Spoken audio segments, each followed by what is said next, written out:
Episode 3 opens on darkness and the sound of rushing wind.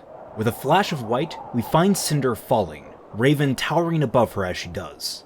Another flash, and Cinder sees the top of Beacon's tower and the wyvern turning to stone. Her vision flickers between both moments, her scowl sinking deeper, becoming more and more enraged as she slams into the waters at the bottom of the Haven Relic's chamber. Her head breaks the surface, her arms flailing in a weak attempt to tread water, only for an unseen current to drag her into a nearby crevasse. She is sucked through a series of caverns that slowly morph into stone aqueducts and later into metal piping. The current so strong that she's constantly being thrown into walls and stone. She is bruised and battered before she is flung into a river at the base of the mountain, limp and barely afloat. Coughing up a mixture of liquids from her waterlogged lungs and gripping her still bleeding wound, she crawls ashore on a stream bed, collapsing in a moment of relief and exhaustion. Only for that momentary relief to be broken when her grim arm wriggles to life. She screams in agony as her chest wound begins to bubble and fill with black liquid. As the hole fills and solidifies, the seam where the grim arm meets her skin sprouts pearly white teeth and bites into the flesh above, taking another inch of Cinder's human body for itself. Overwhelmed with pain, Cinder blacks out. As the light fades, we hear distant voices, but it's hard to make out what they're saying. Soon enough, they're all swallowed up by the sound of a raging fire. We quickly focus in on a teenage Cinder holding two blades. She is bloody, crying, enraged, ragged, stressed, tired, and staring at a burning inn in the Mistrali countryside. From behind, we hear a sickening voice, almost lyrical. I came all the way out here to kill a man, only to find a brat has already done the deed for me. Stepping around Cinder without a care in the world is Tyrion, looking down on her with fascination and a hint of contempt. I'm angry. And impressed. He presses in on her, staring deep into her eyes as he asks, was that your house? Was that your family? Closer and closer, Cinder begins to reel back in alarm. Did you kill them? Did you enjoy it? Backed into a corner, the panicking Cinder lashes out at Tyrion. The man deftly steps aside and delivers a solid, painful blow to the back of her head, her aura already seemingly depleted. Cinder stumbles forward and a second strike knocks her out cold. Tyrion stares down at her before scooping her up in his arms. As he carries her away, the screen fades to black, his laughter carrying us into the next scene. His staccato laughter blurs into the thrum of a train engine. We fade in on a montage covering the great distance the Argus Limited has traveled, following it from rice paddy, to Mongolian steppes, to forests, to winter forest, all while the sun rises and falls over the course of 2 days. As the train rounds a corner, we find Adam's foot atop a mountainous ledge, next to his parked motorcycle. He expertly slides down the ledge while the train is passing below, managing to jump onto the caboose at the last second. With a few quick slashes, he cuts his way into the carriage and drops down, startling a lone steward. The man barely has time to react with shock before Adam's blade flicks through the air. We hear the sound of his blade cutting flesh as we cut to just outside the car, where we can see dark, bird-like shapes in the distance, flying beside the mountain, closing in on the train. Cutting inside the train, we find Team RWBY lounging in the relatively cramped traveler's cabin, clearly bored of the doldrum of the train travel. RWBY is playing a game on her scroll, while the other three are all reading magazines and books. A particularly enthusiastic play on her game causes RWBY to shift, her cape falling down and irritating Weiss, forcing the girl to push it aside. After losing another round of the game she's playing, RWBY gives up. Groaning in defeat that she's bored, she suggests that the four of them go play cards. The reception to the idea is lukewarm, but in lieu of anything else to do, the other three agree. Yang says that she'll have to get the cards from her bag, but before she can hop down off her bunk, Blake has already stood and volunteered to get them. As Blake skitters over to Yang's pack, Yang tells her that it's not a problem, but Blake is insistent, pulling the bag out from one of the shelves. No, really, I'll get it for you, she says, rummaging around in Yang's pack. As Blake pulls the pack out, Yang slips down from her bunk and says very firmly that Blake didn't need to do that. They were going to have to go to the lounge to play anyway, she could have just gotten it on the way. Blake answers, I know, I just thought you didn't need to push yourself is all. Yang looks at her, nonplussed. She grabs the bag from Blake, throwing it onto her own bunk effortlessly before handing the cards up to RWBY. Tersely, Yang says, "You know what? Sorry, Ruby, but I think I'm going to take a walk." With that, Yang pushes her way past Blake into the hull of the train, Blake watching forlornly as she does. She seems like she's about to follow, but folds in on herself, shuffling back to her bunk and laying down on her side. Ruby and Weiss have been watching this exchange silently, and Ruby in particular seems deflated by it. Weiss, looking up at her, sighs, grabbing the cards in Ruby's hands and walking out the room. "Come on, you dolt. We can find someone to play with in the lounge." Ruby looks to Blake, about to ask if she wants to join, but Blake has already turned away. Ruby drops from her bunk to follow, sparing a final concerned glance to Blake before leaving the cabin behind Weiss. We cut to Yang exiting onto the gangway connection between cars, soaking in the cold mountain air to clear her head. She sighs and stretches, her eyes closed, only for a black shape to pass in front of the camera. Hearing the noise it made, Yang opens her eyes and leans forward, only to have a manticore rush by the train, startling her and causing her to stumble back just as the train enters a tunnel. The surface lights of the train are slow to turn on, bathing the tunnel in a dim red light, and Yang begins to hyperventilate. Suddenly, the corridors connected by the gangway begins to stretch and warble into that of Beacon Cafeteria, and Yang stretches backwards, falling to her feet beside the gangway service ladder. In the eerie light, Yang can make out a shape crossing in front of her. Adam, bathed in red and passing by without even sparing her a glance. In her panic, Yang reaches for the ladder and grips it, forcibly regulating her breathing until the world begins to stabilize. The vision clears as the train breaks out of the other side of the tunnel. No more cafeteria, no more Adam. Yang collapses against the ladder in relief, her breathing shallow. We cut to the train's game lounge, where we find Roman cheering over winning apparently another hand against Ruby, Weiss, and John in some kind of game. The three are looking at him with irritation, while Neo affectionately leans over his shoulder and lights a cigar. Cockily, he asks if the girls want to play another round when someone across the room drops a compact mirror, causing it to break. One of the patrons, an old woman, offhandedly comments to that person that breaking a mirror like that is 7 years of bad luck.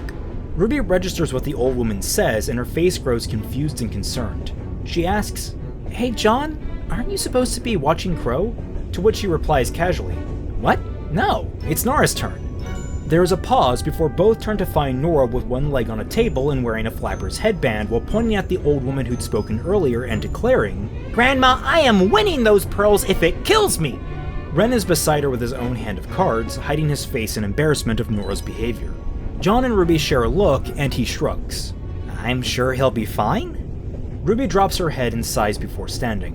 Knowing him, he's probably passed out somewhere instead of packing. I'm gonna go look down the train. Do you guys mind heading up the train to see if you can find him? John stands, groaning but agreeing. With Ren's help, they pull the energized Nora away from the table. Weiss stands too, joining Ruby as she goes to the door. Left alone at their respective tables, Roman and Neo look to the old woman. Roman holds up a deck of cards and says, "Ante up!" The grandma sighs, stands, and rolls up her sleeves, surprising Roman and Neo with an anchor tattoo. Moving back to Team Ruby's shared cabin, we find Blake sulking in her bed, head buried in her legs. She wonders aloud, "Why did I do that? This should be easy." While she's lost in thought, she misses two voices conversing outside, questioning if they have the right room. Seconds later, Cardin and Russell come stepping dramatically through the ajar cabin door, with Cardin smugly saying, "Well, if it isn't Team Blake." There is a beat of silence as the two stare at each other, during which Cardin catches sight of Blake's ears. "Blake, Yeah, okay, that explains a lot." Russell is behind him, staring in absolute shock, and under their combined scrutiny, Blake folds her ears. Seeing the bitter look in her eyes, Cardin raises his hands and says, Hey, I'm not judging." For a moment he's quiet before clarifying, "I know that I said some shitty things back at Beacon, but things have changed." Cardin's face grows distant and sad, and Blake's face lightens with a bit of understanding, relaxing a little bit in their presence. Finally, Blake asks, "What are you doing here?" And Russell replies, stepping into the room, "Wanted to say hello is all." Cardin steps in after him. "Thought we might catch up. A lot's happened since the fall." Blake scoffs and squeezes into herself. "You can say that again." There is an awkward silence and the three shift uncomfortably, not quite sure what to say. Cardin is the first to break it, asking, "So, how have you been?" Blake stares at him before sighing. "I've been better. It's been a rough couple of weeks." Cardin and Russell share a look, and he asks, "Want to talk about it?" Blake glares at him, and he shrugs defensively. "It's an offer, you don't have to take it." Blake sighs again, and takes a few cautious glances at Cardin before saying, "Yang and I have been having a thing. We haven't seen each other in months, and I don't know, it feels like we can't get back on the same page. We try, but things just keep being awkward." Cardin and Russell share another look as Cardin moves to sit on Weiss's bed, asking, "She said anything to you?" And Blake shrugs in exasperation. "She hasn't. It's like every time I try to help her, I screw up something and she won't tell me why." Cardin blinks, almost stating more than asking. "Maybe she doesn't want the help. Yang's almost as stubborn as I am. It probably hurts her pride you think she needs help in the first place." Blake's face contorts as she registers his words before slowly unscrewing in a mini epiphany. Maybe you're right? Cardin leans back into the bed's support strut, threading his hands behind his head. "Of course I'm right. No maybes about it." Blake raises a doubtful brow at him. "And when did you, of all people, become so well versed in relationship problems?" Cardin shrugs. "I'm just taking cues from Velvet. She's like the most empathic person I know." Blake looks down at the mace at Cardin's hip, where a small rabbit keychain is dangling from the grip. "Uh-huh. And what other cues have you taken from Velvet?" Blake asks, motioning to the keychain. Cardin follows her gaze and immediately snaps his head away, cheeks reddening. "I'm a big fan of pumpkin Pete's, so what?" Blake actually manages a small teasing smile at that. "Oh? I never knew they sold keychains." Russell shifts against the bedpost, speaking up really for the first time the whole conversation. Don't tease him, Belladonna. He doesn't like to admit he's a big softie." Cardin glares at the smug Russell. "I'm not. Look, after you fall down an elevator shaft with someone, you can get a little bit sentimental, you know?" Blake's eyes widen, asking, "You fell down an elevator shaft?" And Cardin replies, "It's a long story." We fade back in on Ruby and Weiss walking down one of the carriages of the train, Weiss saying, "Ruby, he's a grown man, he can look after himself." And Ruby replying, "He's supposed to be looking after the relic, Weiss. Ozpin entrusted us to get it to Ironwood, and it feels like he's not taking that seriously." They open the next compartment and find Crow at the bar, schmoozing it up very closely with a random woman. Both girls stare in open disgust, and Ruby pinches her brow as she approaches, while Weiss watches with a disheartened sigh. Ruby walks up to her uncle and grabs him by the collar, dragging him off his chair and towards the door leading down the length of the train. He of course flounders and asks, "What? Ruby, what are you doing?" And she responds, "Come on, you need to pack or else you'll lose something." The woman at the bar watches in disdain as he's dragged away, glaring at Ruby and Weiss as they guide him out. Crow stumbles, saying, "I was gonna do that later, you didn't have to worry about it." His voice fades out and we cut to them as they step onto the carriage with Team Ruby's cabin. Crow and Ruby are still bickering when Weiss stops abruptly. Ruby glances over at her confused, only for her eyes to fall to the end of the corridor, where Adam is just standing there, menacingly. He locks, eyes with Weiss, at least as best he can do with his blindfold on, before Blake and Cardin poke their heads out from the team's cabin. Blake follows their gaze and immediately her face lifts in shock as she says, "Adam?" We cut to black. End of episode. A special thanks goes out to all of my wonderful patrons for supporting the channel. If you like this content and want more of it, please consider supporting it. Also consider picking up my new action-adventure novel, The Artificer, which is now available for purchase on Amazon in digital and in print. With that all said, back to your regularly scheduled fixing. Episode 4 follows up immediately where Episode 3 left off, at the stare down with Adam.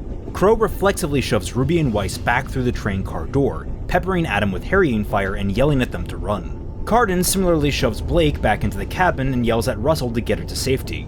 Blake and Russell barely share a glance before both pop out the cabin's window and worm their way up onto the roof. Pressing an intruder alarm on his scroll, Cardin rushes out of the cabin to join Crow in fighting Adam. We cut away to Roman, Neo, and the old woman, locked in a heated hand of cards when the alarm begins to blare, bringing everything to a screeching halt inside of the lounge. Roman barely gets a moment to say, "The hell?" before the glass ceiling of the carriage is shattered. Landing among the shards is a manticore, its scorpion tail raised to strike, and it takes only a second for panic to set in, spurring the civilians in the car to flee. Roman and Neo manage to dodge out of the way as the tail slams between them, but Roman is blindsided when it swings with its horns. He and a table are caught and thrown into a wall, trapping him behind it. On the gangway where Crow had shoved Ruby and Weiss, the two are heatedly debating about what to do. Ruby is quick to say, "We gotta find Yang," and Weiss counters, "We don't know where she is." Ruby then suggests, "We regroup with the rest of Ranger," and again, Weiss shoots it down. "They're at the other end of the train." Frustrated, Ruby claws her fingers at Weiss. "We can't just leave them to fight Adam alone!" Weiss, equally stressed, says, "We don't have our weapons!" Which causes Ruby to pause. Her eyes spinning with a plan, she declares, "Then we'll have to get them." From above, Blake's head hangs down from the roof of the train. "That'll be easier to do from up here," she shouts over the rushing wind, offering her hand to Ruby and Weiss. As the two are pulled up, both they and the audience get their first solid look at the descending flock of Grimm swarming over the train. Awed and alarmed, Weiss asks, "Did Adam draw all this?" Ruby frowns and remarks, "One person couldn't draw this many Grimm, could they?" Turning to Blake, she comments, "Getting to the caboose might be tricky." Russell steps up and pulls out his scroll. With a press of a button, defense turrets raise from the center of each compartment, automatically tracking and attacking the closing Grimm. Spinning a dagger in his free hand, he says proudly, "I got you girls covered, get your stuff!" The three smile and nod to him, turning to rush across the train. The four barely make it halfway across the cabin when Adam's blade comes cutting up through the ceiling, knocking Russell prone and forcing him to scramble as to not fall off the train. Cutting a hole, Adam jumps up onto the roof, glaring at them under his blindfold. Weiss begins pushing Ruby forward, yelling, "Go, go, go! Get our weapons! We'll catch up!" as she and Blake begin to run as well. Ruby, reluctant though she is to leave her team, rushes forward in a burst of petals. Adam stalks forward after the girls, only for Russell to lunge at him, forcing him to back off but not quite phasing him. Cardin and Crow jump up through the hole Adam cut and join Russell in engaging Adam. The three are tenacious, but Adam manages to hold his own against all three with some amount of strain. Back in the lounge car, Neo has joined Roman under the table, trying to get him free as the Manticore stabs at them with its stinger. Neo rolls to the side to avoid it, but Roman's mobility is limited by the table and he's forced to twist his body in uncomfortable ways to dodge it. Roman yells, "Neo, do something!" And Neo uses her semblance to summon a perfect decoy of herself, all while trying to pry Roman out from under the table. Unfortunately, the Manticore ignores it, its tail shattering the illusion incidentally as it flails through the air. The two stare at where the image was, and she looks to him. He shrugs defeatedly. Well, it was something, as he barely dodges the next stinger attack. From the engine side door, John, Ren, and Nora push their way through the fleeing civilians, entering the room and quickly taking stock of the situation. John begins giving orders, starting with, "Get the civilians out of the room," and prompting Roman to yell, "Save the civilians, save us!" just as the stinger embeds itself in the wooden table. John grabs a slab of broken table to use as a shield, and Nora rips a curtain rod off the wall as an impromptu hammer. Ren, for the first time in a long time, gets to show off his unarmed fighting techniques, running in without any weapons whatsoever. When the Manticore stinger doesn't pull free of the table all the way, it actually jerks the table loose, giving Roman and Neo the opportunity to scramble away. Unfortunately, Neo is swatted aside by the Grimm's claw and Roman is cornered, pushed back against the wall as the stinger rapidly stabs down at him. As one of the strikes is about to skewer Roman, Ren runs up in front of him and blocks it with his palm, focusing his aura into one spot. With the fingers of his other hand, Ren stabs into the base of the stinger, causing it to explode and force the Manticore to recoil. Roman, grabbing at his chest, aimlessly exclaims, "You bastard, I could kiss you," earning a glare from Ren. The train enters a tunnel, catching John's attention. Calculating a plan, he yells to Ren to keep it off balance, while telling Nora to rush past the Manticore with him. Getting around it, Ren batters it with his open palms until it's disoriented enough to walk onto a flattened table. John, holding Nora's shoulder, boosts her aura, which she then uses to reinforce her body and lift the Manticore up through the broken window. The creature is pushed up into the stone ceiling of the tunnel, and friction does the rest, grinding the Grimm away. As it turns into a fine black powder, chunks of its skull fly back, cutting into the gun turret of a car behind them, damaging it. Our five protagonists inside the lounge car stare at where it was, winded and shocked. They begin to celebrate, only for the tunnel to end and something outside to catch their eye. Waves and waves of Grimm flying down to attack the train. John groans. That is a lot of Grimm. Back with Ruby, we find her in the midst of said Grimm, ducking and weaving as the train's defensive turrets are barely keeping the Grimm at bay. She slides to a stop in order to catch her breath, cursing, "Stupid caboose, why are you so far away?" before continuing her sprint. Zipping down the train, she passes over Yang's gangway. Yang barely catches the red blur out of the corner of her eye and asks in a confused daze, "RWBY?" We continue following RWBY as she slips into the last gangway of the train, disappearing inside the caboose.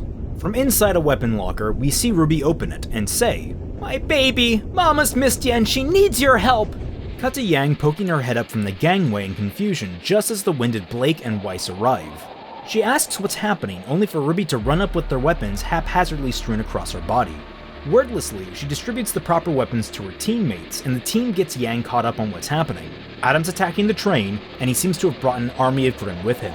Yang, hearing this, freezes, realizing that was actually Adam that she saw when she was having her breakdown earlier. As RWBY and Weiss rush off to join the fight, Yang hesitates. Blake, about to take off herself, kips back and asks Yang if she's okay. Yang shakes it off, saying she is, breaking into a run after RWBY and Weiss. Blake furrows her brows in concern and follows. Back with Adam, he's still holding up well against the other three men, and even turns the tide. With a slash, he knocks Russell clear off the train, to be quickly snagged by a manticore mid-fall. Carden calls after him in a panic, and Adam uses that as an opening to knock Carden into a gangway. Carden collapses against the side, and his arm is wedged between the two cars as they collide, crushing his shoulder and flaring his aura as it fully expends itself to protect him. He manages to roll onto the gangway properly before he passes out from the pain. Crow and Adam spar briefly, but it doesn't last long as Harbinger becomes caught in the hood of the train, and Crow is dazed by a headbutt from Adam. His opponent disoriented, Adam looks down the train's length and sees Blake in the distance.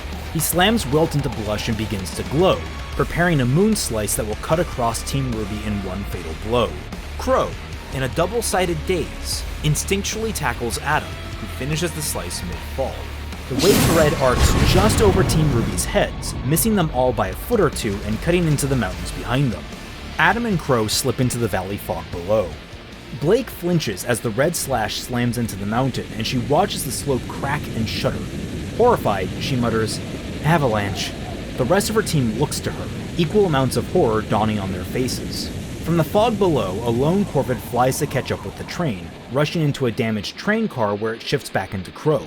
Stumbling into the next car over, he finds Carden being tended to by John, Ren, and Nora, while Roman and Neo keep guard by the doors. He stares at them all for a second before saying, "RWBY's got your weapons." The three look to each other, and Ren asks, "Where is she?" Crow points to the ceiling. "Up top." Carden tries to push himself from the wall, saying, "I should be up there." But John pushes him back down and replies, "No, every capable person with a weapon should be up there buying time. You need to stay down here and protect the people on the train. I'm relying on you." John punctuates this by resting a hand on Carden's good shoulder. Carden grabs John's wrist for support and nods, standing even though he's clearly uneasy on his feet. Opening his scroll, he takes control of the PA, ordering all people on the train to move to the front cars for shelter from the Grimm. Carden forces himself to regain his footing as he wanders out of the car. Roman and Neo move to follow, only for John to stop them. "No, you heard what I said, get up top." Roman and Neo look at him, confused and horrified. "Why?" To which John responds frankly, "We're all unarmed. We need escorts." Up top with Team RWBY, the four are already locked in a desperate struggle with the swarm of manticores. While they're individually doing okay, as a team they're uncoordinated, and when RWBY lists off attack names like Ice Claw and Rosefire, the four only seem to step all over each other. RWBY in particular becomes frustrated, yelling, "Yellow Jacket! No! Yellow Jacket, damn it!" She herself is struggling more than usual, still carrying most of Team Juniper's gear, and she's forced to make an off-the-cuff attack with Magnahild. Thankfully, the hammer and the simultaneous grenade kill the manticore that was attacking RWBY. Unluckily, the blowback is so intense it sends RWBY tumbling back towards the front of the train.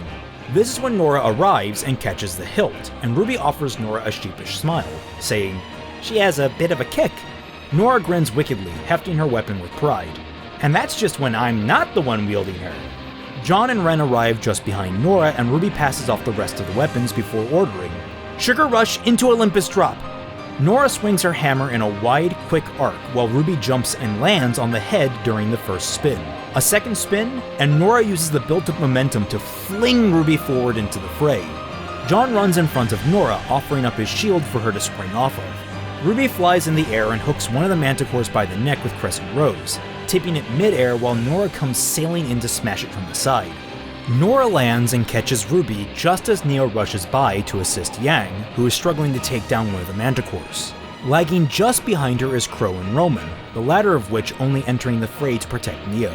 As the fight takes on a decidedly more chaotic tone, the train begins to cross a massive chasm spanned by a massive bridge that ends in a tunnel, all while being chased by the rapidly approaching avalanche. As their fight nears the halfway point of the bridge, the avalanche hits it, breaking apart struts and supports.